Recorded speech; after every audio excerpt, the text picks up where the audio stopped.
Waking up after the helicopter crash, I found myself in a dim cave. A crude hideout with the words, "Have hope," scrawled in graffiti against the cracked wall. The heavy sound of infected fists pounding against the door echoed throughout the chamber, a grim reminder that I wasn't safe yet. On a battered table beside me sat an old electrical lantern, a pistol, 5 loaded magazines, and a full box of ammo. Either someone had been careless enough to leave them behind, or someone was out there, trying to help me survive. Finding a stone to use as a makeshift weapon and a rusted key from a corpse I had looted, I made my way toward the door, ready to face whatever was waiting on the other side. But when I tried the key, the door refused to budge. Realizing I was trapped for now, I turned back, scanning the cave for another way out, or at least to find and eliminate any other threats before dealing with the infected pounding just beyond the door.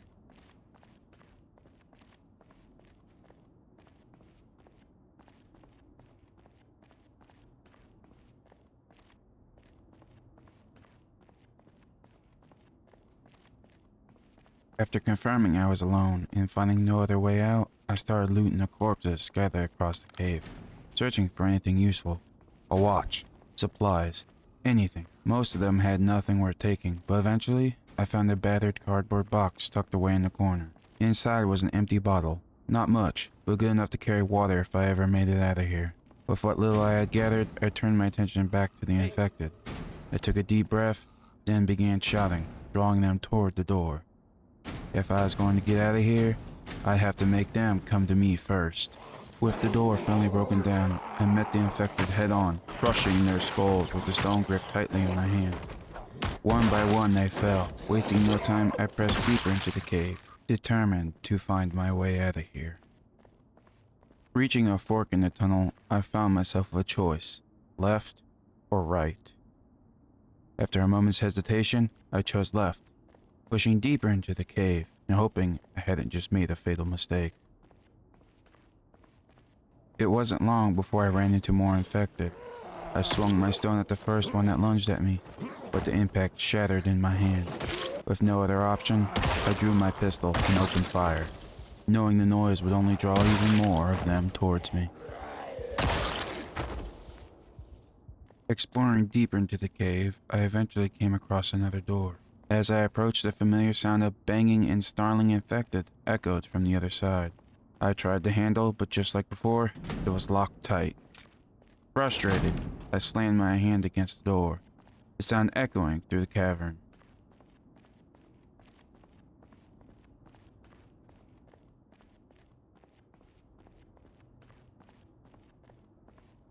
After making sure the area around me was clear, I started shouting, making as much noise as possible.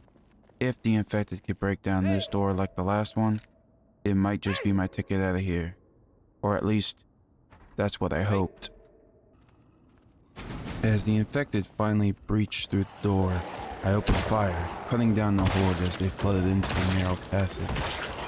Smoke and the stench of blood filled the air, but I stayed focused, putting down every last one that made it through.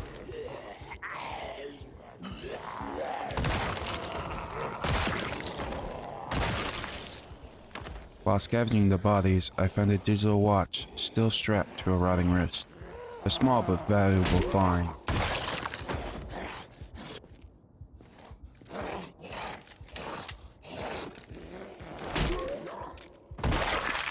Searching further, I came across an Alice belt with suspenders, a fillet knife, and most importantly, an M16. Things were starting to look up, at least for now.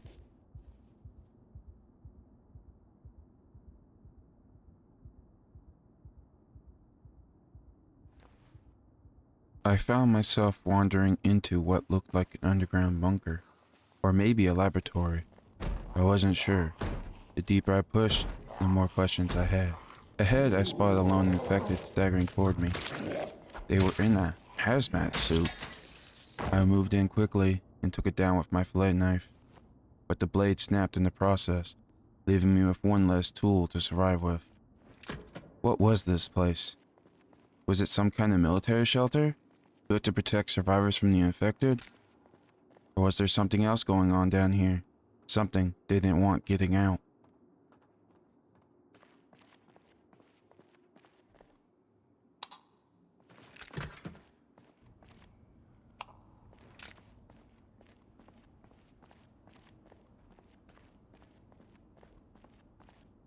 I stumbled into what looked like a medical ward. After flipping on the lights, I made my way to the sink and drank greedily. The cold water a rare comfort. Refreshed, I moved toward the nearby door and found a small stash of medical supplies, bandages, and other things that might just keep me alive if I ever made it out of here.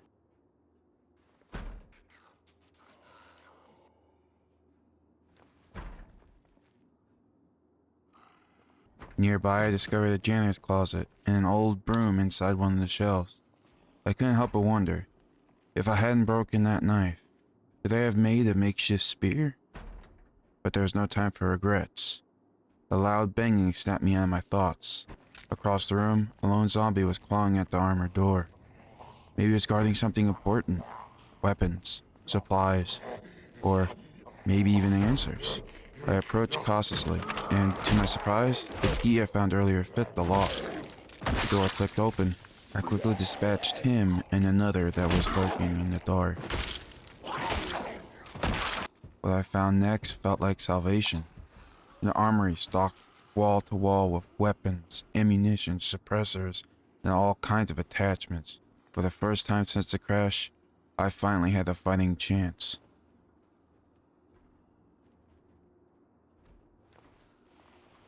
With thirst gnawing at me and my back screaming from the weight of all the weapons, ammo, and gear I was hauling, I staggered my way back to the medical ward.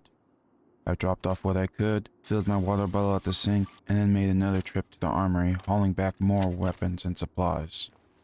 Once I had everything laid out, I chose the tools I would rely on to escape. An M16 fitted with a suppressor and a red dot sight, and an H&K Mark 23 pistol, also suppressed and equipped with a red dot sight. Carefully, I loaded both weapons, double-checking everything.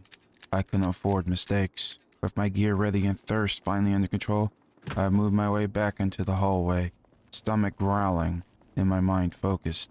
I needed food, and I needed it fast. As I made my way down the hallway, I eventually came across an elevator, and much to my surprise, it worked. But I hesitated. If the next floor was crawling with infected, they could easily swarm the elevator and trap me inside.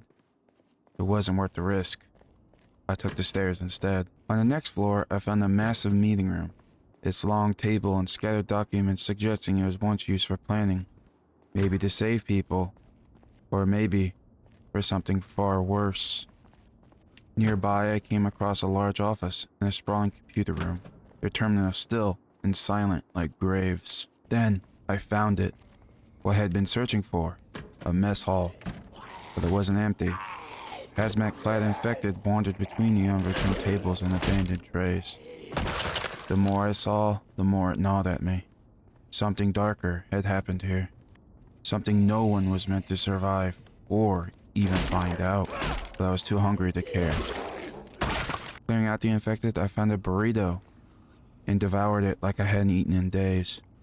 Further scavenging turned up a hot dog, a handful of potatoes, and more troubling, a horde of zombies approaching, many wearing military gear and loaded with backpacks. If I could survive this next fight, those supplies might be exactly what I needed to finally escape.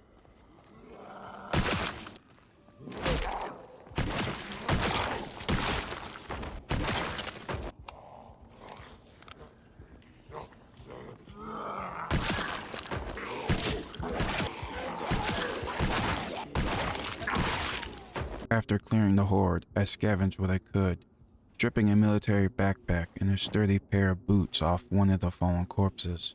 My body felt like I was running on fumes, every muscle aching from the constant fighting and hauling gear. I made my way back to the large office I found earlier and collapsed on the worn-out couch, barely having the strength to pull my backpack close before drifting off. I had pushed myself to the limit, and my body demanded rest. Tomorrow I would have to find more food and supplies.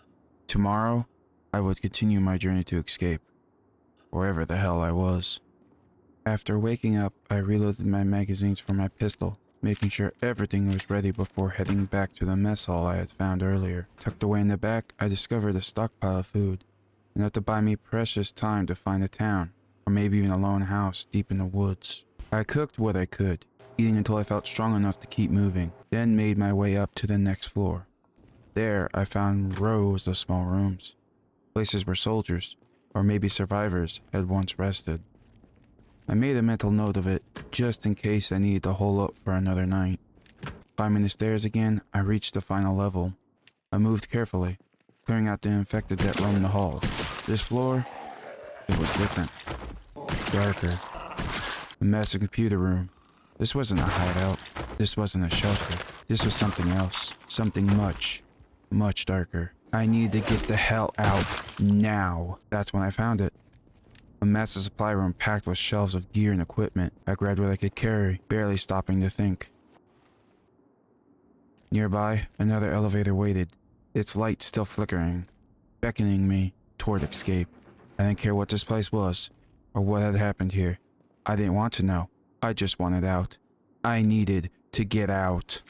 As the elevator ascended, I took a few beta blockers to steady my racing heart. I needed to stay sharp, calm, ready for whatever waited for me at the top. I tightened my grip on my weapon, feeling the weight of every choice that led me here. I knew the moment those doors opened, there would be no turning back. And I was ready. Floor. Yes.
And this is where we part ways.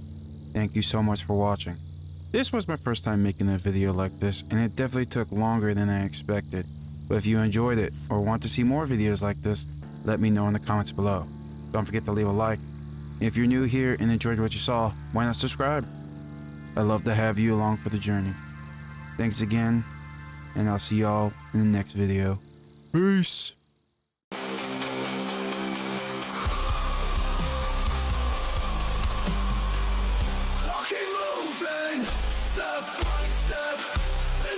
Empty. Maybe one day